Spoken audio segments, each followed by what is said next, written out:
Radovan Geist from EurActiv Slovakia. Tell me a little bit about your involvement with EurActiv over the last few years. Actually, we have started the EurActiv portal in Slovakia in 2003, which it makes us one of the first partners in the network. 2 years ago, we have started, or we have helped to relaunch portals in Hungary and in Poland. So now we are creating something like a small network within the network in the Visegrad countries, trying to cooperate much more on content, but also on commercial side. Slovak EurActiv, it's now for 6 years. Yes, after 6 years, we have become something like a central point or central portal for European discussions in Slovakia. And we're talking a lot today about communication in Europe. Tell me how important it is to have locally based media sites to communicate messages that might come from Brussels. I think the European Parliament elections last summer showed a lot, because the European Parliament was trying to organize a huge information campaign and trying to encourage people to go and vote.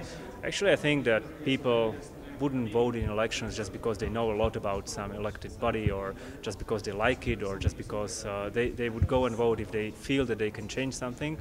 And this feeling is built of course, in the political discussions. So what the European institutions need to do is not trying to organize a huge pan-European campaign, but trying to become part of the local, national, regional debates in the European countries.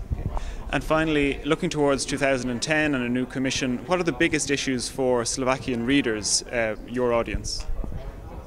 Obviously, very important, and I think it's not fully understood in Slovakia, will be discussion about the next European budget, which is already starting, about the future of regional policy and of course also agricultural policy.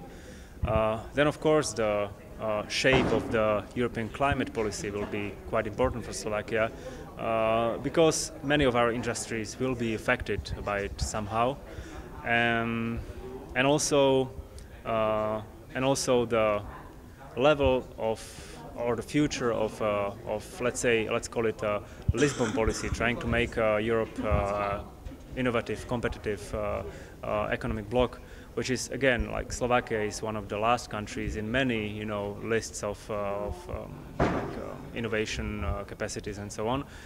So the involvement of Europe and the actions of the European Commission could bring a lot of positive things, or just the situation as it is. Perfect. Thank you very much. Welcome.